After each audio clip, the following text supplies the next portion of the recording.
Hello everybody, my name is Udit and you are watching Tech cloud.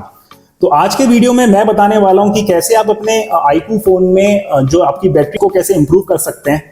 अगर आपको battery backup कम मिल रहा है आपके फ़ोन में, तो मैं आपको कुछ सेटिंग्स बताने वाला हूं जिससे जो आपका बैटरी बैकअप है फ़ोन का वो काफ़ी अच्छा हो जाएगा। मुझे करीब iQOO 90 में 8 घंटे का स्क्रीन ऑन टाइम मिल रहा है, जो कि मेरे हिसाब से काफ़ी ज़्यादा अच्छा है। और ये हुआ है सिर्फ इसमें जो स्नैपड्रैगन 8+ Gen 1 प्रोसेसर दिया गया है उसकी बदौलत। कुछ लोग होंगे जिनको प्रॉब्लम आ रही होगी बैटरी ऑप्टिमाइजेशन को लेकर, उनको कुछ चीज़ों को लेकर समझ में नहीं आ रहा होगा कि वो किस चीज़ को ऐसा एनेबल करें अपनी सेटिंग में जाके जिससे उनकी बैटरी इंप्रूव हो पाए। या ये भी हो सकता है कि कुछ चीज़ें उनने ऐसी एनेबल कर दी हो जिसकी वजह से उनका जो बैटरी बैकअप है वो काफ़ी उनको कम मिल रहा होगा। तो इस वीडियो से आपको जो बैटरी बैकअप है वो काफ़ी इंप्रूव हो जाएगा। तो ये वीडियो हम स्टार्ट करते हैं। आपको कुछ चीज़ें हैं जो मैं आपको बताने वाला हूं जो आपको इसमें फॉलो करनी है, वैसे ही आप अपने फ़ोन में करना और आपका जो बैटरी बैकअप है वो काफ़ी इंप्रूव हो जाएगा। तो आपको अपने ऐप ड्रॉअर में जाना है। यहाँ पर जो आपको ब्लोटवेयर्स मिले होंगे जब आपको फ़ोन मिला होगा नया, सबसे पहले तो आपको उन सबको डिलीट कर देना है। सारे के सारे आपको अनइंस्टॉल करने के बाद जो ऐप्स इसमें इनबिल्ट आई हैं, जैसे कुछ ऐप्स हैं जो अनइंस्टॉल नहीं हो पाती। फॉर एग्जाम्पल जैसे iQOO.com है, ये अनइंस्टॉल नहीं हो पाती। आप इसको कितना भी कोशिश करें अनइंस्टॉल नहीं हो पाएगी। तो आपको क्या करना है, आपको यहाँ पर फोर्स स्टॉप पे जाना है और इसको फोर्स स्टॉप कर देना है।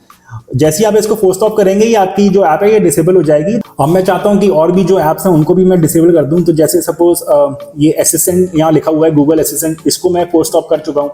ये मेरे किसी काम की नहीं है तो मैंने इसको हटा दिया। इसके बाद ये इजी शेयर है, ये मेरे किसी काम की नहीं है तो मैंने इसको पोस्ट ऑफ कर दिया। फिर ये फीडबैक आपको दिख रहा होगा, इसको आप पोस्ट ऑफ कर दीजिए। तो ये गेम स्पेस यहाँ लिखा हुआ है, मैं गेम्स खेलता नहीं तो मेरे किसी मतलब की नहीं है, इसको आप पोस्ट ऑफ कर दीजिए। तो जो भी आपको इनबिल्ट ऐप्स दिख रही हैं जिनको आप अनइंस्टॉल नहीं कर पा रहे उन सबको आप पोस्ट ऑफ कर दीजिए। तो इससे काफ़ी ज़्यादा फर्क पड़ेगा आपकी बैटरी में।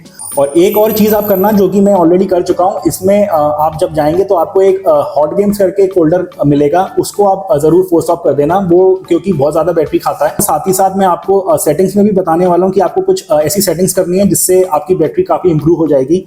तो आपको सिंपली जाना है पहले तो आपके डिस्प्ले और ब्राइटनेस में। डिस्प्ले और ब्राइटनेस में जाने के बाद सबसे पहले आपको यहाँ विजुअल एनहांसमेंट में जाना है। इसमें ये पूछ रहा है विजुअल एनहांसमेंट को आपको एनेबल करना है डिसेबल। इससे फर्क इतना पड़ता है कि आपकी जो सपोज आप किसी ऐप में हैं और वहाँ पे आप कोई पिक्चर वगैरह देख रहे हैं या यूट्यूब में आप कोई वीडियो देख रहे हैं, तो उसको ये थोड़ा सा सैचुरेटेड कर देता है इमेज को, थोड़ा सा ब्राइट कर देगा। मगर इससे होगा क्या कि आपको जो आपकी बैटरी है वो ये काफ़ी ज़्यादा कंज्यूम कर लेगा। तो ये सिर्फ इसलिए पूछ रहा है कि आपको ऐसा करना है या नहीं करना है। तो मैं कहूँगा आप इसको हमेशा डिसेबल करके चलिए, क्योंकि ऑलरेडी ये फ़ोन में जो स्क्रीन है वो काफ़ी शानदार है और काफ़ी इसमें ब्राइट कलर्स और ऑलरेडी सैचुरेटेड कलर्स आते हैं। तो ये करने से कुछ ऐसा नहीं हो जाएगा कि आपको बहुत ज़्यादा फर्क पड़ेगा। तो इसको आप डिसेबल ही रहने देना। इसके बाद हम आते हैं आपके स्क्रीन रिफ्रेश रेट पर। मैंने यहाँ 120 हर्ट्ज पे किया हुआ है, मेरा हमेशा 120 हर्ट्ज पे रहता है और इसके बावजूद मुझे 8 घंटे का स्क्रीन ऑन टाइम मिल रहा है। और आप चाहते हैं कि आपका स्क्रीन ऑन टाइम और ज़्यादा इंप्रूव हो तो आप 60 हर्ट्ज पे कर सकते हैं, नहीं तो आप यहाँ स्मार्ट स्विच का ऑप्शन है, इस पर आप जाके कर सकते हैं।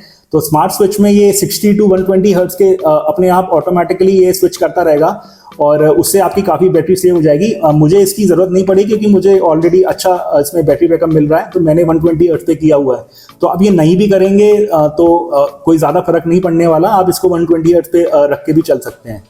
इसके बाद मैं आपको एक और चीज़ बता दूं, आपको अडेप्टिव ब्राइटनेस हमेशा एनेबल करके चलनी है। मतलब आपके रूम की लाइट्स के हिसाब से ये ब्राइटनेस अप डाउन करता रहता है, तो ये आप एनेबल करके चलना। इसको हमेशा आप ज़्यादा पे मत रखना, इससे काफ़ी ज़्यादा बैटरी खाता है। और अडेप्टिव पे याद रखना, आपकी जो स्क्रीन है वो ऑलरेडी इनफ ब्राइट है, वो आपको कभी भी दिक्कत नहीं आएगी अगर ये ब्राइटनेस लो भी हो गई तो। इसके बाद ये डार्क थीम है, डार्क थीम मैं यूज़ नहीं करता हूँ, हमेशा मैं वाइट भी रखता हूँ। मगर अगर आप ब्लैक यूज़ करेंगे तो उससे आपको काफ़ी अच्छा बैटरी बैकअप मिलेगा। तो ये आप डार्क थीम कर सकते हो, नहीं भी करेंगे तो कोई ज़्यादा फर्क नहीं पड़ने वाला। इसके बाद मैं यहाँ पर आपको लेके चलता हूँ डायनेमिक इफेक्ट्स में। इसमें आपको यहाँ ऊपर लिखा हुआ है एम्बिएंट लाइट इफेक्ट। तो एम्बिएंट लाइट इफेक्ट में आप जैसे ही जाएंगे आपको यहाँ दिख रहा होगा always on display and on screen display. ये मैंने दोनों डिसेबल की हुई हैं क्योंकि ये आप जब एनेबल करके रखेंगे तो ये काफ़ी ज़्यादा आपकी बैटरी कंज्यूम करते हैं। तो ये आप डिसेबल करके चलेंगे तो अच्छा रहेगा। मैं हमेशा डिसेबल करके चलता हूँ तो मुझे अच्छा खासा बैटरी बैकअप ये प्रोवाइड करता है। इसके अलावा एक दो सेटिंग्स आपको और करनी है। आपको सेटिंग्स में जाकर यहाँ पे दोबारा से सर्च में जाना है और वहाँ पर आपको टाइप करना है hot apps and hot games, जैसे कि आप यहाँ देख पा रहे हैं।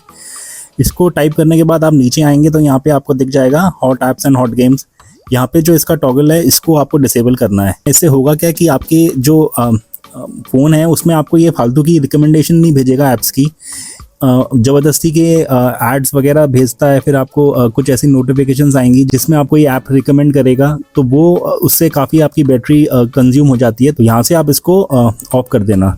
इसके बाद आप दोबारा सेटिंग्स में आना, और सेटिंग्स में आने के बाद इस बार हम दोबारा डिस्प्ले और ब्राइटनेस पे जाएंगे। डिस्प्ले और ब्राइटनेस में जाने के बाद आपको यहाँ पे दिख रहा होगा स्क्रीन कलर्स। यहाँ पर आप क्लिक करेंगे तो आपको यहाँ 3 ऑप्शन दिख रहे होंगे। स्टैंडर्ड, ये डिफ़ॉल्ट ऑलरेडी आपका ये लग के आता है। इसके अलावा प्रोफेशनल एंड ब्राइट दिया हुआ है, तो आपको यहाँ स्टैंडर्ड डिफ़ॉल्ट पे ही रखना है। यहाँ प्रोफेशनल और ब्राइट पे आप मत करना, क्योंकि ये भी आपकी काफ़ी बैटरी कंज्यूम कर लेता है। तो आप जो डिफ़ॉल्ट ये आया था स्टैंडर्ड पर, वही आपको रख के चलना है। इन सब के अलावा आपको एक सेटिंग और करनी है। आप जैसे ही अपनी सेटिंग्स में आएंगे आपको यहाँ नीचे दिखेगा नोटिफिकेशंस। तो जैसे ही आप नोटिफिकेशंस पे क्लिक करेंगे आपको यहाँ पर ऐप सेटिंग्स में क्लिक करना है। जैसे ही आप ऐप सेटिंग में क्लिक करेंगे तो जितनी भी आपने रिसेंटली ऐप्स खोली थी वो सारी आपको यहाँ दिखने लग जाएंगी। तो आपको यहाँ मोस्ट रिसेंट जो ऊपर लिखा हुआ है इसको आपको क्लिक करना है, और इसको क्लिक करने के बाद आपको ऑल ऐप्स पे क्लिक कर देना है। और जैसे ही आप ऑल ऐप पे क्लिक करेंगे तो आपके फ़ोन में जितनी भी ऐप्स हैं आपको वहाँ सारी नज़र आने लग जाएंगी। इसके बाद आपको देखना है कि आपको कौन सी ऐप की नोटिफिकेशंस आपको अपने फ़ोन में चाहिए। जो आपके फ़ोन में आपको ज़रूरी लगता है कि इस ऐप की नोटिफिकेशन मुझे चाहिए, जैसे सपोज़ मैंने यहाँ पे फेसबुक पे इसको टॉगल को ऑन कर रखा है। इसके अलावा नीचे जीमेल है, तो जीमेल की मैं चाहता हूँ मिलती रहे। तो ऐसी कुछ ऐप्स हैं 5-6 जो मैं ऑन करके रखी हुई हैं, जिनकी नोटिफिकेशन मुझे मिलती रहती है। बाकी सारी की सारी मैंने डिसेबल की हुई हैं। इनसे बहुत फ़ायदा होता है आपकी बैटरी में, आप काफ़ी ज़्यादा बैटरी इसमें सेव कर पाएंगे, क्योंकि नोटिफिकेशन से बार बार आपके फ़ोन की स्क्रीन ऑन होती है, और जितनी ज़्यादा ऐप्स की आप यहाँ एनेबल करके रखेंगे उतनी बार आपके फ़ोन में वो नोटिफिकेशन आती रहेंगी, और बेवजह ये नोटिफिकेशन आपको इन ऐप्स की मिलती रहती है फ़ोन में, तो आपका फ़ोन काफ़ी बार वहाँ पे बैटरी कंज्यूम कर जाता है। तो इससे आप अपनी बैटरी को बचा सकते हैं। और जितनी भी ये मोस्टली जो ऐप्स हैं ये बिना किसी काम की होती हैं, तो आप इनको डिसेबल करके चलना। तो ये कुछ सेटिंग्स थी जिससे आप अपनी बैटरी काफ़ी ज़्यादा सेव कर पाएंगे, और आपको अच्छा खासा बैटरी बैकअप यहाँ पे मिल जाएगा। एक चीज़ मैं आपको और जाते जाते कहना चाहता हूँ कि अगर आप गेम्स वगैरह खेलते हैं तो उसके लिए आपके पास कोई ऑप्शन नहीं है कि आप उसमें बैटरी ज़्यादा बचा पाएँ, क्योंकि गेम आप खेलेंगे तो नेचुरल है कि आपके फ़ोन की बैटरी बहुत कंज्यूम वहाँ पे होगी। मगर iQOO 90 में आपको, जैसे मैंने बताया, 8+ Gen 1 प्रोसेसर मिलता है। तो वो जो प्रोसेसर है ये काफ़ी बैटरी एफिशिएंट है, तो इसमें आपको ज़्यादा इतना बैटरी कंज्यूम नहीं करेगा। आपको अगर 5 से 6 घंटे का भी स्क्रीन ऑन टाइम इसमें दे रहा है वो गेम खेलने के बाद, तो वो सफिशिएंट है। उसमें आपको ज़्यादा कुछ टेंशन लेने की ज़रूरत नहीं है। और अगर आप गेम्स वगैरह नहीं खेलते तो आपको ये आराम से 8 घंटे प्लस स्क्रीन ऑन टाइम दे देगा। तो बस यही था इस वीडियो में। आई होप आपको वीडियो पसंद आया होगा, और अगर पसंद आया तो प्लीज़ यार इस वीडियो को लाइक और शेयर कर देना। और अगर चैनल को सब्सक्राइब नहीं किया है तो प्लीज़ यार अभी के अभी आप इस चैनल को सब्सक्राइब कर दीजिए। Thank you, and I will see you in the next video.